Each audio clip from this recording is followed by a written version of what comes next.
come fighting forward or backwards.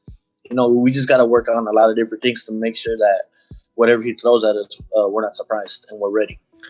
Terrence Crawford, who, makes it a habit of attending big fights. He was just there watching Canelo recently.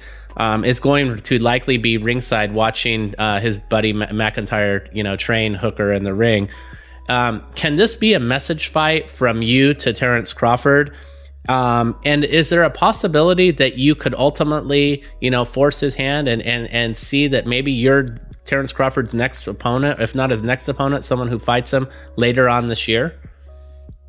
Man, you know what? I think that's more than a possibility. I think it's almost an inevitability at this point, because it's not only am I fighting his teammate, let's say I beat him. Let's just say I beat him, hypothetically. I beat him. I'm winning the WBO belt, the international belt. Crawford holds the WBO world title belt. There's been talks of Oscar De La Hoya and Bob Arum, talking about my fight, with Crawford. And I'm pretty sure if I beat their guy, they're going to feel some type of way and kind of want to get us back. I think that fight is like 99% going to happen. By the end of the year? By the end of the year, most likely, probably. That'd be great. What do you think about that? I'm excited for it. Trust me. I really am. It makes me smile. So look, Virgil, I think that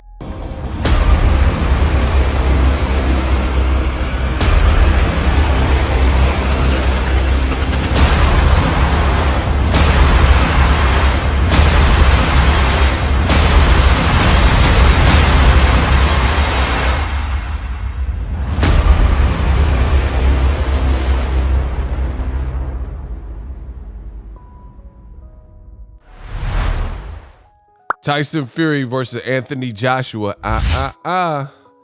Not so fast. What up, Fight World? It's your boy Ego in the back with some more boxing. Make sure you smash the like button. Also, subscribe to my channel for the latest and greatest in boxing. Use my link in the description to get TUBEBUDDY. I tell you guys all the time, it takes money to make money. I've used TUBEBUDDY for years as a browser extension to help you level up your YouTube content. If you use YouTube and upload to YouTube, TUBEBUDDY is a great browser extension for you to help you, get the views and get the traffic with the baked in tools that they have. Use my link in the description. It does help the channel. Now, you guys heard the clip at the beginning. That was the podcast with two boxing reporters from The Athletic. And they went over basically what I was telling you in my previous videos.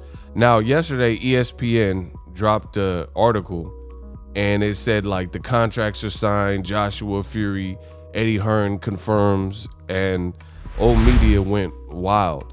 And I did videos immediately after hearing and, reading the articles and informing myself about what Eddie Hearn was saying. And Ego Stradamus strikes again.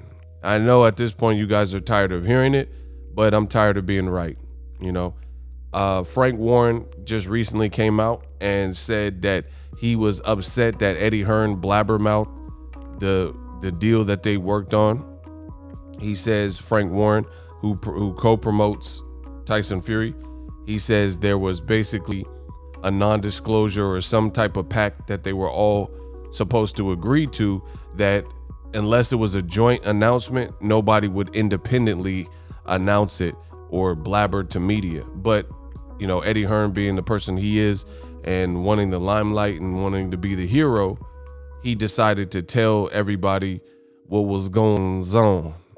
And now he's made a whole fool of the operation, because it just put more of a spotlight on a fight that may not happen with Joshua Fury, or may not happen next. Listen, it doesn't matter if it happens.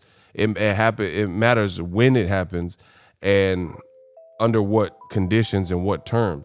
First of all, if Tyson Fury has to vacate his WBC belt, let's say he loses the arbitration and refuses to fight Wilder, then he's liable to get certain, basically sued for damages and have to pay out Wilder. Plus, who's gonna want to see that? For me, that's gonna hurt Tyson Fury's rep immensely.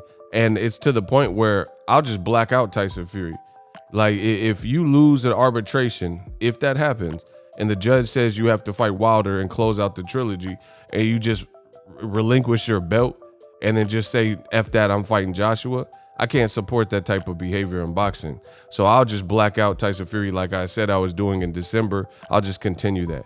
You know, we got to put our foot down as boxing aficionados and fans of what we're going to spend our money on. So that would look extremely bad if Tyson Fury, who accused Deontay Wilder of not wanting the trilogy and said he was moving the dates around, which we know to be cap because the global pandemic, per his own promoter, Bob Arum, is the true reason why the dates kept getting shuffled around. So there's that. The other thing is if Joshua has to fight a mandatory and or get stripped, then it will no longer be undisputed. So they got this situation pretty well effed up. This situation is FUBAR. Tyson Fury might as well just fight Wilder. He was accused of cheating in Glovegate 1 and 2 against Wilder. Show you could beat Wilder on the up and up. And then if you do that, then try to reconvene with Anthony Joshua. And nobody would have a problem. People just want to see that you could beat Wilder. Deontay the Braun Bomber Wilder from Tuscaloosa, Alabama. Oh my God. On the up and up. So you trying to flee and fight Joshua makes no sense. But I digress. Beyond all of that, this has been by far the messiest, sloppiest, quote unquote, announcement to a super fight that I could recall in boxing. Never did you see this much chaos leading up to the announcement of a fight. Let's say, yes, Mayweather-Pacquiao, it took years to make, but there were certain concerns that were always the concerns from the day one, and that fight just took years to make because of the teams weren't in agreement. You know what I mean? Manny Pacquiao was like, oh man, I'm afraid of needles, and he didn't want to do the drug test that Mayweather wanted to do, right? So we have very different situations, very varying situations in terms of Mayweather-Pacquiao. People in boxing are lazy, so they have all these lazy comparisons that really don't add up to the same type of thing. Like they try to make everything apples and apples, but not everything is apples and apples. And there really aren't really many parallels between Manny Pacquiao and Floyd Mayweather and what took that 5-6 years to happen versus Joshua and Tyson Fury.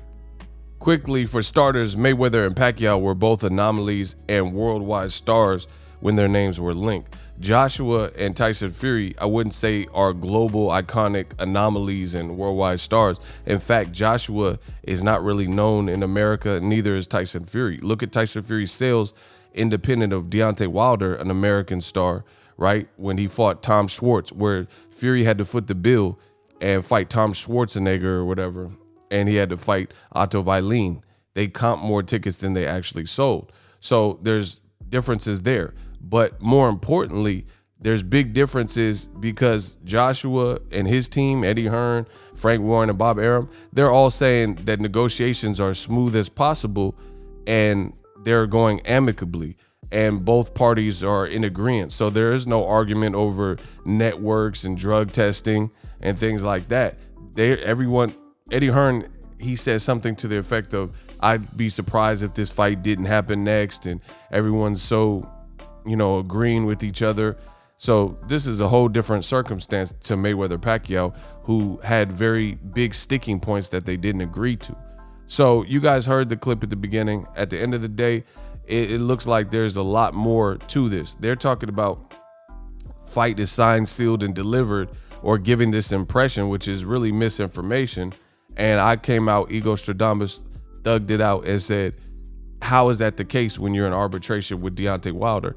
And you guys heard it from someone else outside of me that the Wilder situation is not over. He may not have to pay damages. Now they're all of a sudden saying that Tyson Fury may have to complete a trilogy with Wilder. So it's a bad look. This is a very sloppy operation between Tyson Fury and Joshua. It's like a puzzle. You ever have let's say 1,000 piece puzzle, and there's a piece that looks like it fits in the spot, but it doesn't. So you try to force fit it, but it really, a puzzle piece, you'll be able to tell if it goes there or if it doesn't. You see what I'm saying? So at the end of the day, this was happening with Joshua and Fury. They're saying it's the British fight in boxing history, the biggest British fight or whatever, and they're trying to force fit it. They're trying to force fit it because they've never been this close to having all the belts in the UK, and they feel they can, achieve commercial success or make a lot of money. So they're trying to force fit it and skip over levels like Deontay Wilder and shortchange him and try to move beyond it. But that's not how it works. You have to just go through the order of operations. If you have unfinished business with Deontay Wilder, it doesn't matter what the fans are saying. Oh, we've seen that twice. Who cares? We're going to see it again. Because when Joshua lost to Andy Ruiz, he could have not exercised the rematch clause and allowed Ruiz to fight Deontay Wilder on PBC for all the belts. But guess what? We had to suffer through a boring, horrible fight with Joshua and Ruiz, where Ruiz in training camp was eating pizza and not taking his training serious, and Joshua ran all night. You know what I'm saying?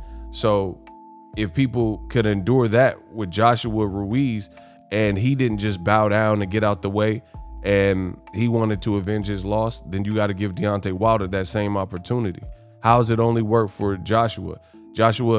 And real talk, Joshua Ruiz, no one accused Ruiz of cheating. People accuse Tyson Fury of cheating, saying, what's up with that glove? Woom, woom, woom. Why is his glove flopping in the first fight?